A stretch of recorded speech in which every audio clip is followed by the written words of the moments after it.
Hello students, आज हमारे साथ है कॉन्सेप्ट क्लासेस के centre head mister Lalit Bhateja sir. और इनसे आज हम डिस्कशन करने वाले हैं जेई मेंस के 2025 के जो अभी रिजल्ट आए हैं उनसे रिलेटेड, जो बच्चों और पेरेंट्स के माइंडसेट में कुछ क्वेश्चंस हैं, उन्हीं के जवाब। सर, स्वागत है आपका। Thank you ma'am. सर, सबसे पहले तो आपसे ये जानना चाहेंगे हम, क्योंकि ये मल्टीपल टाइम क्वेश्चंस बना रहता है पेरेंट्स और बच्चों के दिमाग में कि परसेंटेज को तो सब जानते हैं, लेकिन परसेंटाइल क्या है, इसके बारे में हम आपसे समझना चाहेंगे। देखिए, परसेंटाइल बड़ा सिंपल सा फंडा किया इन्होंने कि जैसे अभी जेई का एग्ज़ाम होता है तो उसके अंदर हर शिफ्ट का अलग अलग स्कोर आता है।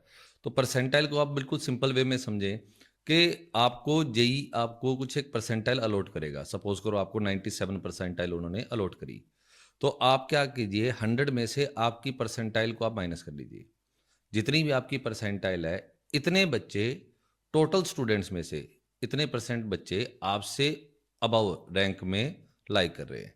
ठीक है, फॉर एग्जांपल अगर मैं देखूं कि अगर आपके अभी इस बार जेई जो 25 का जो अपना जनवरी का अटेम्प्ट था, उसमें करीब करीब 12,58,000 बच्चों ने पार्टिसिपेट किया, और उसके अंदर अगर सपोज करो किसी बच्चे के 97 परसेंटाइल हैं, तो आप कह सकते हैं कि 12,58,000 में से 3% लोगों का स्कोर आपसे ऊपर है। तो अगर मैं इसका 3% कैलकुलेट करूंगा तो अप्रोक्सीमेटली 37,500 के आसपास आपकी रैंक बनेगी। और ये स्टैंडर्ड फॉर्मूला है। बाकी कुछ मार्क्स पर ये ओवरलैप भी करते हैं, तो अगर मैं एग्जैक्ट फिगर पे भी जाऊंगा तो ये अप्रोक्सीमेटली आपका अराउंड 40,000 चला जाएगा। तो इसका मतलब जो अभी परसेंटाइल आती हैं, इसके बेसिस पे मतलब ऐसी कौन सी परसेंटाइल बेस रहता है जहाँ पे यूँ लगता है कि अपना बीटेक के लिए कॉलेज या अच्छी ब्रांच कंफर्म्ड हो चुकी है? कितने परसेंटाइल पे देखो, अप्रोक्स? अपने इसके अंदर देखें, अगर मैं 2024 का डेटा देखूं जी। तो उसके अंदर 24,229 सीट्स तो एनआईटीज में थी, और अप्रोक्सीमेटली 8,546 सीट्स जो हैं वो ट्रिपल आईटीज के लिए। मेनली अपने जब जोसा की काउंसलिंग के थ्रू जब हम अपीयर करते हैं तो हमारा मेन टारगेट तो नो डाउट आईआईटीज तो है ही है, पर अगर आईआईटी को आपको क्रैक करना है तो एडवांस के थ्रू होगा। तो मेंस के थ्रू अगर मैं बात कर रहा हूँ तो मुझे एनआईटीज और ट्रिपल आईटीज मिलने वाले हैं। तो अगर इन दोनों की सीट कंबाइन भी करूं तो अप्रोक्सीमेटली 32,775 सीट्स है। तो अगर मुझे स्कोर चाहिए, ऐसा स्कोर चाहिए जिसमें एक मान के चलूं, सेफर एंड पे चलूं कि मुझे कुछ ना कुछ कॉलेज मिलेगा ही मिलेगा और अच्छी कॉलेज की अच्छी ब्रांच मिल जाएगी, तो अगर मैं लीस्ट टू लीस्ट पे भी जाऊं तो 97.5 परसेंटाइल मेरे पास होनी ही चाहिए। मिनिमम। अदरवाइज आपको अप्रैल वाले अटेम्प्ट में या तो इम्प्रूव करना पड़ेगा या फिर आपको ड्रॉप करना पड़ेगा। इसका मतलब जिस बच्चे ने 97, 96, 95 के अप्रॉक्सीमेटली लेस देन 90 टू 97 के अप्रॉक्स परसेंटाइल लिए हैं, तो उनके लिए डेंजर जोन रहता है ऐसा? डेंजर जोन है, उनको इम्प्रूव करना ही पड़ेगा, उनके पास कोई अलग से ऑप्शन है नहीं।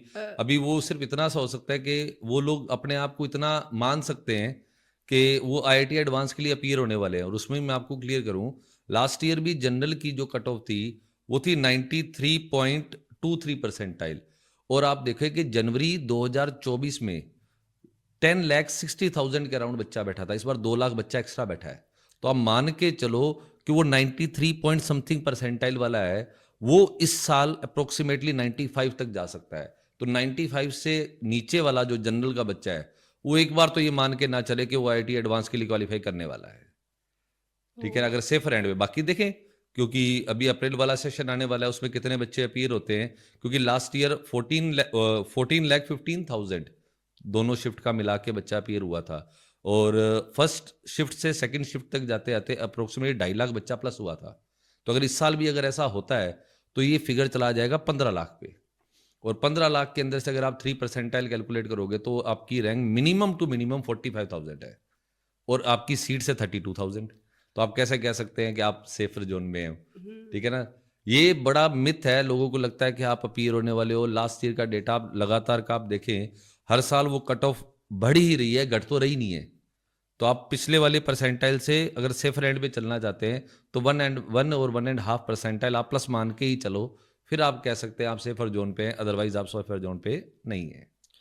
Oh my God. इसका मतलब जो बच्चे 97 से अभी नीचे परसेंटाइल पे बैठे हैं, हाँ, हाँ। उनको उतनी ही मेहनत और लगातार करनी कंसंट्रेशन, पड़ेगी, है ना? करनी पड़ेगी। जैसे मैंने अपने कल भी बात हुई थी, तभी हमने कहा था कि जिन बच्चों के 98 99 परसेंटाइल हैं, वो तो बोर्ड के एग्ज़ाम के बाद जेईई एडवांस के लिए प्रिपरेशन करें, क्योंकि वो सेफर एंड पे हैं, उनका कुछ ना कुछ एनआईटी या ट्रिपल आईटी में सीट मान के चलें, रिजर्व टाइप ही है। पर जो उससे नीचे के हैं, उनको एनआईटी और ट्रिपल आईटी के कॉलेज के लिए मेंस की प्रिपरेशन वापस से करनी पड़ेगी। अपना score in every situation improve करना ही पड़ेगा, कोई ऑप्शन नहीं है उसका। ओके, तो मतलब अभी जो बच्चे लेस देन 95 या 97 परसेंटाइल पे बैठे हैं, वो अभी सिक्योर हैंड पे नहीं हाँ, है। जनरल कैटेगरी बिल्कुल सिक्योर नहीं है। तो अभी भी किसी भी बच्चे या पेरेंट को क्वेरी है परसेंटेज को लेके, परसेंटाइल को लेकर, या किसी भी तरह की, तो कमेंट करें या डीएम करें।